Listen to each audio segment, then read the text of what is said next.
Hi guys, I am कार्मिक वर्मा और आज मैं बात करने आया हूँ अपने देश की महिलाओं से और ख़ास करके मुस्लिम महिलाओं से या फिर उन महिलाओं से जिनकी शादी होने वाली है मुस्लिम परिवारों में। So Rahul Gandhi and the Congress party have clearly stated कि अगर वो पावर में आए तो मुस्लिम पर्सनल लॉज को वो टच नहीं करेंगे, जबकि the Modi government and BJP का ये साफ वादा है कि अगर वो पावर में आते हैं तो अपने तीसरे टर्म में वो यूनिफॉर्म सिविल कोड यानी यूसीसी लागू करेंगे, जिससे मुस्लिम पर्सनल लॉज खत्म हो जाएंगे। अब इस सिचुएशन में ये जानना बहुत ज़रूरी बन जाता है कि मुस्लिम पर्सनल लॉज आखिर हैं क्या।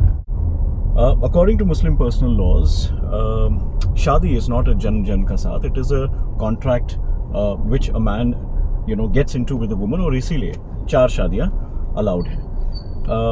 Obviously there are lot of conditions over here, लेकिन very conveniently Muslim men do not end up following these conditions and end up getting into polygamy, which is multiple marriages.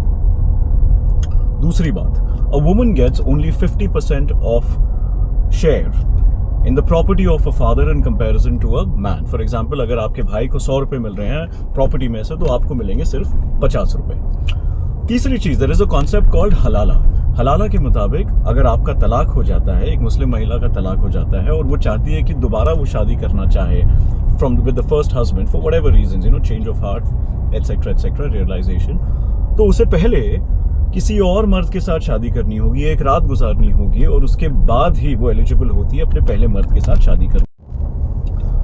The fourth thing is a concept called इद्दत। इद्दत के मुताबिक अगर आपके पति का देहांत हो जाता है या आपका तलाक हो जाता है तो कम से कम 120 या 130 दिन आपको इद्दत फॉलो करनी है, जहां पर आप बाहर नहीं जा सकते, किसी से बात नहीं कर सकते, अच्छे कपड़े नहीं पहन सकते, आपको सेलिबेसी फॉलो करना है, यानी आप सेक्सुअल रिलेशनशिप किसी और के साथ नहीं बना सकते, वगैरह वगैरह, बिकॉज तभी जाकर आप पाक बनोगे किसी और मर्द के लिए। इसके अलावा प्रॉपर्टी और इनहेरिटेंस को लेकर कई सारे मुस्लिम पर्सनल लॉज हैं जो औरतों और बच्चों को लगभग अपने हस्बैंड या अपने फादर की प्रॉपर्टी से बेदखल कर देते हैं। There is also Muslim personal law which says that कोई मुस्लिम आदमी अपनी प्रॉपर्टी का हिस्सा 1/3 से ज्यादा अपने विल में नहीं डाल सकता। And the worst Muslim personal law that I feel according to me is that it allows child marriage. 15 साल की उम्र के बाद आप किसी भी लड़की से शादी कर सकते हैं। I mean, it's absolutely ridiculous on so many levels, whether it is biological, whether it is scientific, on social levels, educational levels. क्या आप अपने आसपास की किसी भी 15 साल की बच्ची को देखकर इमेजिन कर सकते हैं कि वो किसी की बीवी है?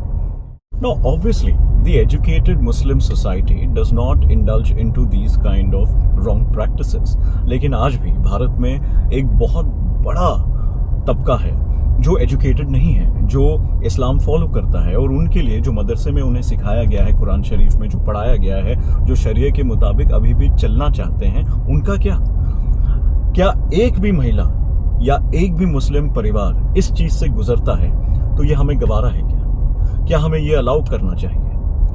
और अपनी वोट बैंक की राजनीति को लेकर कांग्रेस पार्टी और राहुल गांधी क्लियरली ये कह रहे हैं कि अगर वो पावर में आए तो वो यूसीसी लागू होने नहीं देंगे, यूनिफॉर्म सिविल कोड को वो उठाकर फेंक देंगे और मुस्लिम पर्सनल लॉज को टच भी नहीं करेंगे। क्या ये सही है? And the worst is guys that the constitution of India, जो हिंदू धर्म के लोगों को, बौद्ध धर्म के लोगों को, क्रिश्चियन धर्म के लोगों को, सिख धर्म के लोगों को, पारसी धर्म के लोगों को ये सब चीजें करने से रोकता है और इन सब चीजों को क्राइम मानता है, वही इंडियन कॉन्स्टिट्यूशन मुस्लिम पर्सनल लॉज को लीगल स्टेटस देता है। यानी अगर एक मुस्लिम आदमी ये सब चीजें करता है तो he is allowed to do that. ये किस किस्म की सेक्युलरिज्म है? ये क्या डेमोक्रेसी है? और क्या हो जाता है ह्यूमन राइट एक्टिविस्ट को, फेमिनिज्म के ठेकेदारों को, जो विमेन इक्वालिटी के बारे में बात करते हैं? Why do they not pick this up as an agenda? ये मुद्दा क्यों नहीं बनता है?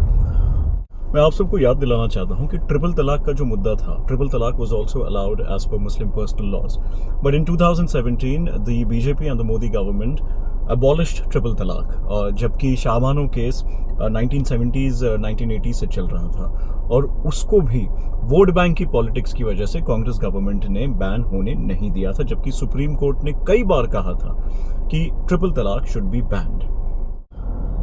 और अब ये यूसीसी लाकर सभी मुस्लिम पर्सनल लॉज को एक बार के लिए खत्म करना चाहते हैं। I have 3 request from you guys. पहली बात जो मैं कह रहा हूँ उस पर अंधविश्वास मत कीजिए।